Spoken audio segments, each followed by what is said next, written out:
வணக்கம். இந்த வீடியோவில் நம்ம என்ன பார்க்க போகிறோம் அப்படின்னா, சிங்கப்பூர் செல்கிறதுக்காண்டி எங்கள் மாமியார் வந்து என்னோடய சின்ன மாமியார் எங்களுக்காக செஞ்சு கொடுத்த ஓலை பக்கோடா தாங்க. வாங்க எப்படி செய்கிறாங்கன்னு பார்ப்போம்.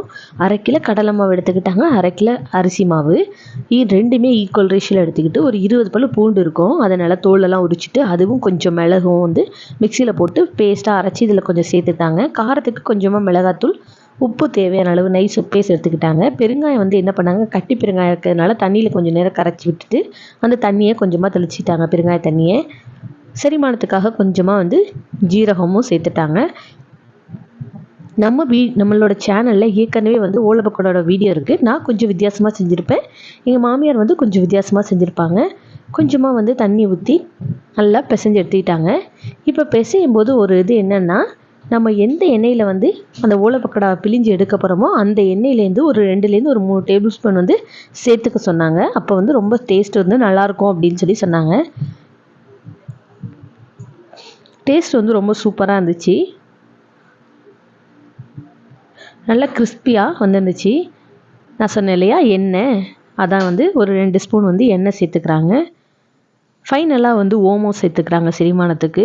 ஜீரகமும் சேர்த்துருக்கோம், ஓமமும் சேர்த்துருக்கோம். ஏன்னா நம்ம கடலை மாவு சேர்த்துருக்கோம் இல்லையா, அதனால் நாவெல்லாம் பிசைஞ்சு இப்போ நல்லா ரெடி பண்ணாச்சு. உப்புட்டு அது பார்த்தோம், எல்லாமே கரெக்டாக இருக்குது. இப்போ நம்ம விறகடுப்பில் தான் இன்றைக்கி வந்து ஓலை பக்கோடா பிழிஞ்சு எடுக்க போகிறோம். அதுக்கு வந்து நம்ம முறுக்கு பழிவோல காரச்சவு சட்டி அதை எடுத்துக்கலாம்.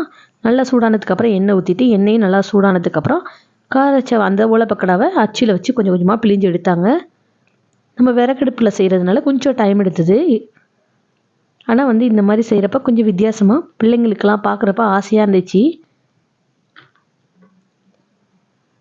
உங்கள் ஊரில் நீங்களாம் எப்படியெல்லாம் ஸ்நாக்ஸ் செய்வீங்க? நான் வந்து பொதுவாகவே கேஸில் வச்சு தான் முறுக்கோ காரச்சவு ஓலை பக்கோடா எல்லாமே செய்வோம். இதெல்லாம் வந்து ரொம்ப நாளைக்கு அப்புறம் பார்க்குறப்ப கொஞ்சம் ஆசையாக இருந்துச்சு, கொஞ்சம் இன்ட்ரெஸ்ட்டாகவும் இருந்துச்சு செய்கிறப்ப. நல்லா வெந்ததுக்கப்புறம் எண்ணெயெல்லாம் வடிகட்டிட்டு அப்படியே ஒரு பிளேட்டில் ட்ரான்ஸ்ஃபர் பண்ணிட்டோம்.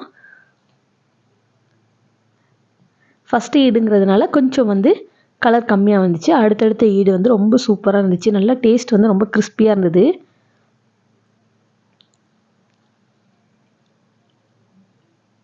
இதே மாதிரி இருக்க மீதம் உள்ள எல்லா மாவையும் பிழிஞ்சு எடுத்து ரெடி பண்ணியாச்சு. அதுக்கப்புறம் வந்து ஃபைனலாக வந்து கொஞ்சம் மாவு இருந்துச்சு. பசங்க வந்து வேறு என்ன செய்ய போகிறீங்க அப்படின்னு சொல்லி அப்பத்தா அப்படின்னு கேட்கும்போது, அவங்க பசங்களுக்காக அதே மாவில் கொஞ்சமாக கருவேப்பிலை, ஆனியன் எல்லாம் நறுக்கி போட்டுட்டு குட்டி குட்டியாக வந்து பக்கோடாவாக செஞ்சுருந்தாங்க. அதுவும் வந்து டேஸ்ட் வந்து செம்மையாக இருந்துச்சு, ரொம்ப சூப்பராக இருந்துச்சு. ஃபைனலாக இந்த மாவில் அன்னைக்கோட லஞ்சுக்கு வந்து என்ன பண்ணாங்கன்னா, இந்த பக்கோடா தான் செஞ்சு கொடுத்துருந்தாங்க. அதோட டேஸ்ட்டு வந்து ரொம்ப சூப்பராக இருந்துச்சு. அதுவும் வந்து உங்களுக்கு வீடியோவில் காமிச்சிருக்கேன்.